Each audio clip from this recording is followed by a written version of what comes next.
Hi, and welcome to Access Chat. We're really pleased to have Rebecca Cokley with us today.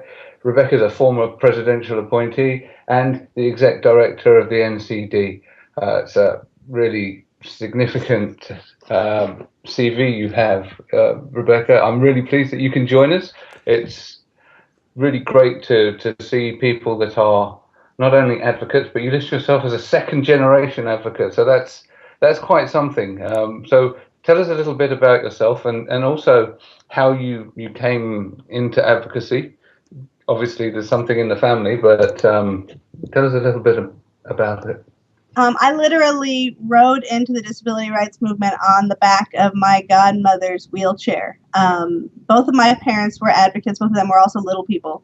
The dwarfism gene is very strong in my family. And so I was born and raised in Northern California, where my mom ran the Disabled Student Center at a community college, and my father was the executive director of a Center for Independent Living. So I saw firsthand the work that they did on a daily basis to improve the lives of people with disabilities in our community. I also think growing up in San Francisco at the height of the AIDS crisis really had a profound impact, particularly as it leads to the work that I like to do on intersectionality, but also in terms of reaching beyond just the typical physical disability or mobility disability community in terms of the work that I do. Okay, so gosh, the whole AIDS thing in San Francisco would have been particularly intense. Obviously, the center of the LGBT rights movement in the US as well, hit very hard. Certainly, growing up in the UK, we took a lead from what was going on in San Francisco during that time. So I'm sure it definitely shaped what you would do. So, can you tell us Limeys, this side of the pond, what it is that the NCD does, how it functions, and what sort of executive role it is that you're playing? Certainly. So the National Council on Disability is over 35 years old. We're a federal agency, but we're what they call an independent micro-agency. So we don't have a cabinet secretary. We're a standalone agency. And our job is advising Congress, the White House, and the broader disability community on all issues tied to Americans with disabilities. We have 15 presidential appointees and a staff of 12. And our appointees, majority of which are people with disabilities from all communities, all backgrounds, from around the country, as well as a couple of individuals who are parents of people with disabilities or who run provider organizations or agencies that support people with disabilities. And quite literally, we work on every issue under the sun. Obviously, working on education and healthcare, employment, transportation, sort of the obvious issues that we know have a tremendous impact on the lives of Americans with disabilities. But we also answer the call from the community when the community wants us to engage on an issue. This is probably highlighted best by the work that the council does around the civil rights of parents with disabilities. We know for a fact that in 37 states, if you're a parent with a disability, you can lose custody of your child solely on the basis of having a disability. And then also in the work that we're doing around police violence and people with disabilities. Okay, that's a huge remit then. Yeah. So I'm assuming you're glad there's 25 hours in every day and 8 days in a week. Definitely. So, Deborah, do you have a question? I do. Rebecca, thank you for being on Access Chat. You and I have known each other for many years, and I know that you have. It's really been pretty amazing to watch your career. I know you've been a big advocate and voice for younger people with disabilities, and you're a mom now yourself. And I do think it's interesting when you talk about parents, because when I first joined these conversations, really in 2000, I had multiple people telling me, well, and every once in a while it still happens. I'm always surprised that oh yeah, you parents are, you're more trouble than you're worth, and you don't really help. And by the way, there's a lot of truth in that. But parents are part of the stakeholders that need to be involved in the conversation. And as you're saying, with the work you're doing with the National Council on Disability and your other work, being a former presidential appointee under President Obama, it's a multidimensional situation. I mean, bringing in all of the stakeholders, making sure that we're in the United States also tracking what's happening globally and how can we learn from each other. And so I have chosen to play a real big part in making a difference for my daughter and others as an employer and as marketing. And I was just wondering, I mean, I know that you're very active both from the National Council on Disability and as an individual and a parent on social media as well. And so I would be curious, what your thoughts are on, well, before I even say that, one reason why we created Access Chat, which we created at last November, so we're not even a year old, and it's amazing the traction we're getting with it. So we know people are very, very interested in this, and we believe this is one of the many ways we can bring all the siloed groups together. I also know you're a very big advocate for women's rights and for African Americans' rights, because I mean, it's always so intrigued with what you're tweeting. But what can we do as communities, not just in the U.S., but globally, using social media to really help bring us together and further all of our causes? I think back to when I started out doing national work in my late teens, early 20s with the National Youth Leadership Network, and then also later on with NCD's own Youth Advisory Committee. And I think during that period of the late 90s, early aughts, the disability community was deliberate and very intentional about bringing young people to the table. When I moved here to DC in 2004, I joked that I only had two friends under the age of 40. And so what we spent some significant time doing was building up a network of young professionals with disabilities here in the district. And so we started what's called the Hidden Army. And we took the title from a reference that Joe Shapiro makes in No Pity, talking about the disability community as the Hidden Army. And we started with three of us, myself and Rachel Dorman, who's over at the VA now, and Daniel Davis, who's over at the Administration for Community Living. And now the list is up to about 300 young professionals with and without disabilities that work and engage in disability policy circles. I really think if we're going to be successful as a community, we need to take that level of intention and that level of deliberation into diversifying our community across race, ethnic, religious backgrounds, being more inclusive of women in leadership within our community, which I think is a significant issue that we don't often talk about. Also being more inclusive of the LGBTQIA community, because there's so much overlap in the issues that we deal with as minority populations. So quite literally, to the extent that my husband and I were driving down Constitution Avenue a few weeks ago and saw a young professional walking down the street using crutches, young African-American man, and he had a government badge around his neck. And I looked at my husband and I said, "Do you know him?" And Patrick responded, "No, I don't know him. Do you know him?" And I said, "No, but he obviously works for the government. Let's find out who he is." And so we played it out like a spy movie almost. We did a U-turn in the middle of Constitution Avenue. We opened up the sliding door of the minivan, and my husband jumped out to talk to this guy. And it turned out that he was a senior attorney over at the Environmental Protection Agency and had no connection with the disability community. And so I really, and after he got over the initial fear that we were trying to pull like a take-in on him, I guess, we ended up in a really great conversation. But I really do think that if we want this community to be reflective of the diversity of America, we have to take that level of intention and that level of deliberateness into the work that we do. And so we have to reach across boundaries. We have to reach into other communities that are fighting the same fights we are. And as my colleague Talila Lewis always says, we spend too much time worrying about finding allies versus creating allies.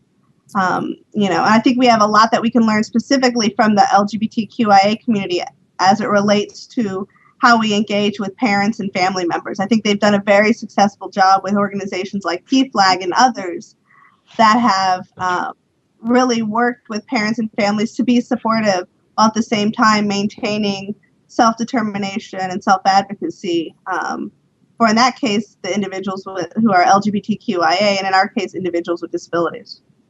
Yes, and that's a very powerful statement, because one way that we've been as successful, just celebrating the Americans with Disabilities Act 25 years, but is from the grassroots efforts. And Definitely. so I remember hearing Greg Vanderheiden say one time that one thing that we've got to do, now he was talking more about accessibility, which is just a part of this conversation, but he was saying we've got to stop eating our young. We've got to be more welcoming. We've got to be, like, it's so interesting what you're saying, Rebecca. All your friends nobody was under 40 but two of them, because we are an aging community. And so it's just critical that, the youth have a very powerful, empowered voice. And I agree with what you're saying. We've got to learn from what I'm used to saying LGBT, and you're saying QA. So you're teaching QIA, yeah.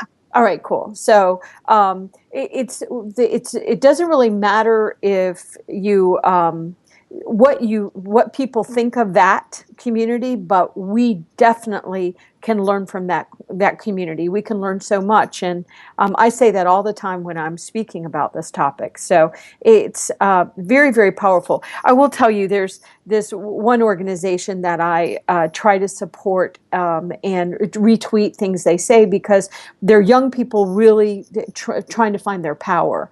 And the other day I saw them post something about how bad corporations were and they're terrible. And I thought, okay, be careful also not popping all the way to the other side either, because to have our voices heard, once again, it's like when I started, oh no, you're not going to add value. You're just a parent. Well, I actually have added value as a parent and employer. So I just think the work that you're doing, and, the people you're bringing in and stopping on the side of the streets and say, hey, you should be involved. I think that's a powerful story. So thank you for all of your leadership on this. You're welcome. Thank you. I also agree around the whole LBGT. You're saying QA as well? QI. QI. And asexual. Okay. All right. I wrote an article not that long ago talking about neurodiversity and why we needed to come out. And I literally, my rationale was that there's a similar level of stigma around hidden disability. And what that community has done has learned to confront and reduce the stigma. And they've claimed societal acceptance, because there wasn't. And that's something that we need to do as people with hidden disabilities and with disabilities in general. Well, and I think also, one of the things that really struck me, we ended up having a meeting this about July, because we've seen an uptick in mental health issues, mental health crises, and suicide in our LGBT young people with disabilities. Mm-hmm. And, we sit and we come at it from the disability side, and we think if we can handle the disability bits and pieces of it, we have it taken care of. But we really haven't done a good job within our own community of helping support the whole person. And what was striking to me was in a meeting with a bunch of my colleagues who are all in senior levels of federal agency management, I said, how many of you guys are funding programs that are that impact and that engage young people with disabilities? And most of them said that they were. And I said, well, how many of you are looking specifically at the issues of LGBTQIA young people with disabilities? Because we actually are starting to get data that shows us that there is a very high likelihood, there's a very high percentage of young people with disabilities who also are out or see themselves as being LGBTQIA. And I got a room full of blank stares, and what was striking to me was half of the people that were talking to were LGBTQIA adults with disabilities. And so I really think that for us to be successful in meeting the needs of the next generation, we really have to look at it from meeting them where they are and meeting all of who they are, and making sure that we have mentors and role models and leadership in our community who represent all of who they are. Which I think is a unique opportunity. I mean, I saw that when my husband and I started dating. It was funny because I would take him to conferences with me when I was starting out doing youth engagement, youth leadership, and youth development. And the young people, particularly the young women, would always pull me aside and say, so how did you get a boyfriend? What's it like having a boyfriend? And I had never thought about the mentoring that I was doing or the development that I was trying to engage in with these young people as needing to take on that focus. But I realized it did, because they weren't used to seeing other young people with disabilities in relationships. And I've seen it even more so since I've become a mom. I get asked about mom stuff all the time. We actually had a delegation in from Japan 2 weeks ago. And at the end of the delegation meeting, 4 of the young women asked our general counsel, who's also a mom, and I, if we could set up a time just to talk about parenting and how to be a mom with a disability. Yeah, I'm not surprised. In the UK, there's a series that's been quite successful, actually. It's called The Undateables. Yeah. And it's all about disability dating. It's actually on its 5th series now, so it's I've heard awesome things about that. I'm a total BBC addict. But I haven't caught up with that series yet, but I need to definitely do that. So I think there was a fear that it was going to be sort of like a freak show TV, but actually it's been somewhat more sensitively produced than that, and people are meeting their challenges, and with, there's some touching stories coming out of it of real romance. But then all we need now is a good disabled doctor or a good disabled companion, and we'll be good. Yeah, more or less. There are plenty. We just don't have them in the media, and that's something that we covered a few weeks back on Access Chat with Kurt Yeager. I know BBC have a very ambitious program to increase the diversity of their programming, particularly for people with disabilities, but I don't think that's a universal ambition in the media worldwide. Oh, I would definitely agree. It's interesting on this topic. The one show that I'm sure you're aware of, Rebecca, living in the United States, is Little Women of LA, I think.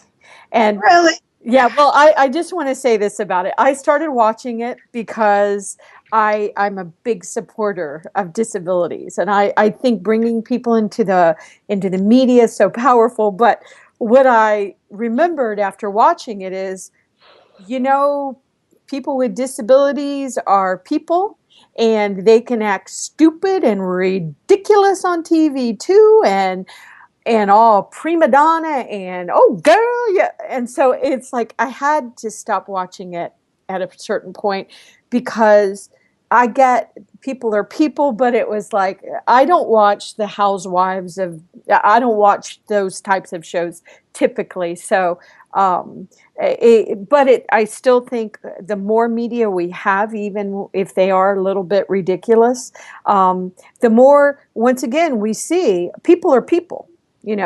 I agree with you to a certain extent, and let me preface this by saying I grew up with a majority of those women. Oh, cool. So I know them and their families from most of my childhood and adolescence. I think I have a real hard time with reality television, especially with little TV. And I think, it's a couple of things. One, I think creating education and awareness is a good thing, but it also creates a level of voyeurism. I've talked to a number of female friends of mine who are also LP women, and we feel like we've seen street harassment of LP women go up. Wow. as more of these shows have been on, because people feel like they can just come up and talk to you. People feel like they can just holler at you or follow you down the street yelling midget, midget, midget, midget. Wow. And, you know, the second thing for me as a mom is I would prefer that my kids, if we're going to see little people on television, see little people on television getting educations, Right, going to work, having jobs, having families, not throwing drinks in each other's faces. Not that Right. there's anything wrong with throwing drinks in each other's faces. I But, know. you know, and so we're very deliberate about the types of media, specifically around people with disabilities, that our kids see at home. Right. And so our kids might watch The Little Couple with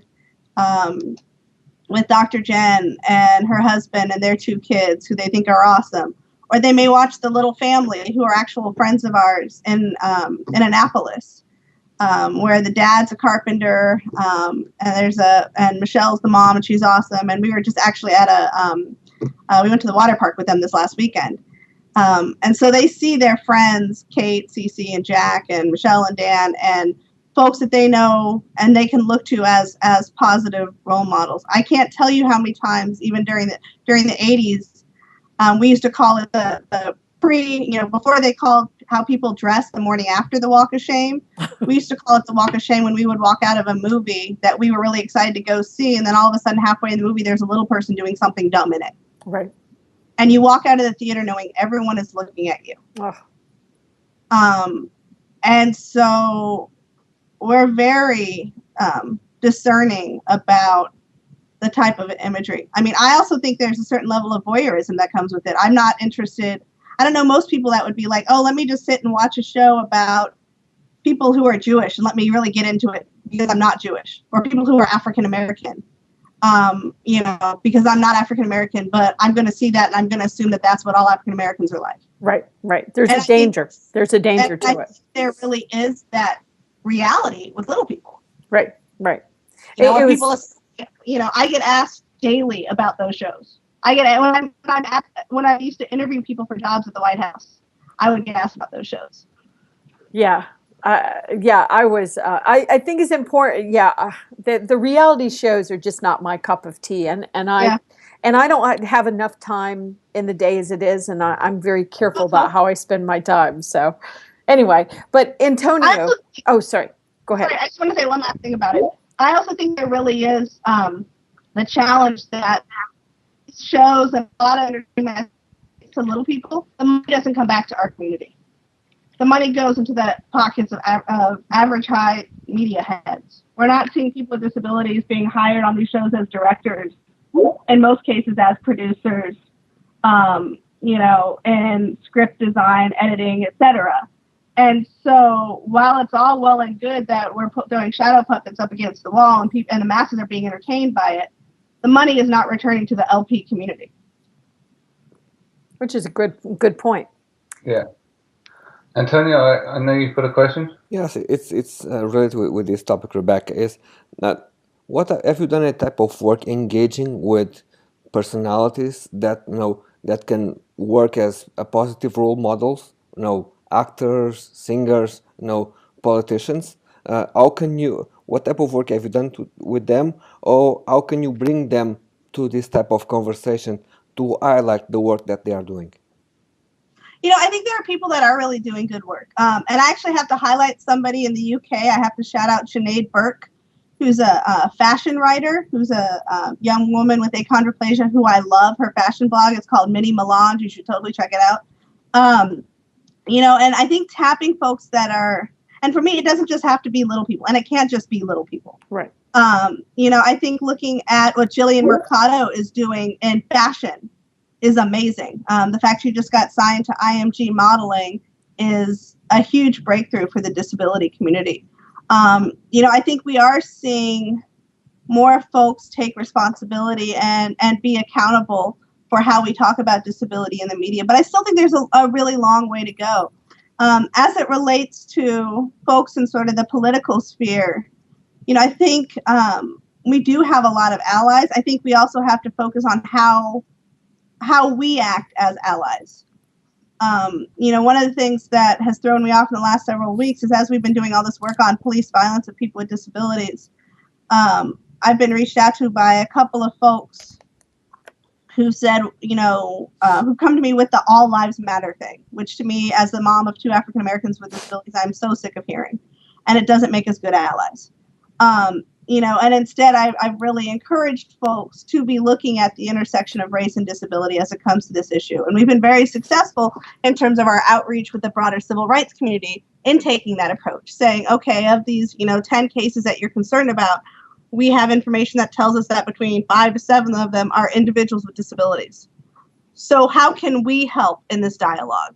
And I think as the disability community, we're very prone to sit and whine and finger point and say, but why aren't we at the table? But why aren't we at the table? But we're very reticent to create our own table and make sure those groups are at the table. Do you have any sort of statistics? Are you producing any type of statistics nationally that then are you publishing that data in order to help the media to understand better what is out there? We actually are proposing this next year in our body of work. It was proposed at our summer council meeting, specifically looking at media portrayals of mental health and figuring out how to better portray mental health and mental health disabilities in the context of the media, because I think it's a huge issue, particularly for folks in post-secondary and college-age people, where we know so many mental health disabilities have that period as the onset period. It's not our business to be policing the media. That's not our job. I mean, our job, they're not one of the constituencies that we're tasked with informing. But we really try to make our resources and our tools and the recommendations that we develop, and in many cases actually the model legislation that we develop or a number of our reports, available to folks on the grassroots level so that as they inform the media, they have the tools and the information that they need to be successful. I'm very interested to see how you think the work that you're doing in the United States can translate globally, because I think that we live in a joined up world now.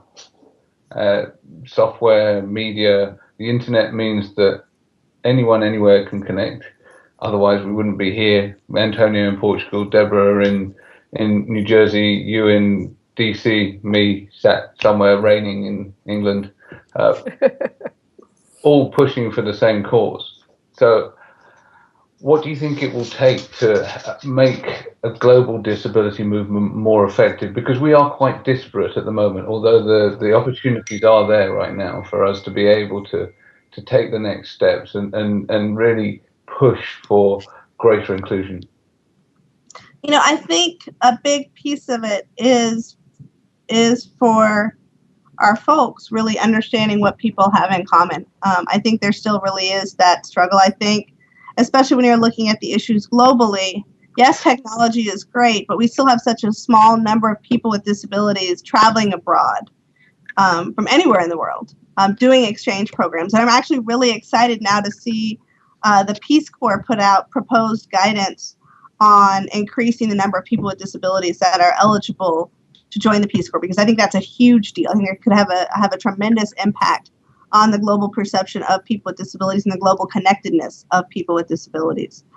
I think part of it really is the information sharing piece. I think for me, it's been fascinating via Twitter to connect with advocates in Africa and advocates in Egypt, and to keep an eye on all the happenstance that's going on over across the pond as it relates to some of the austerity cuts in the UK. And so to be able to real time hop on the internet and see what's happening, I think is really cool, is really important and really cool. And at the same time, I think making that more available and letting people know that that's out there, I think is a big thing. And at the same time, while I think international policy is really important, one of the things that I think is really interesting, and you saw it this last year with the ongoing conversation around the Convention on the Rights of People with Disabilities, if you ask young people with disabilities in this country what the most important issues to work on are, rarely do they say the CRPD. Most likely they say education or employment. So I think the U.S. still has a long way to go in terms of meeting the bar that they've proposed as it relates to expectation management for young people with disabilities in our own country, and then thinking more globally about how then do we create more international awareness going forward. Well said. Well said. And more soccer. I think soccer and Doctor Who can create international awareness on disability. And Scotch. Yeah. Oh, well, The important definitely ones. Scotch. Scotch, yeah. Excellent. We're bang on our half hour, so I'd like to thank you very much. It's been a fascinating conversation. Once again, thank you, Rebecca Cokley. Thank you. Thanks.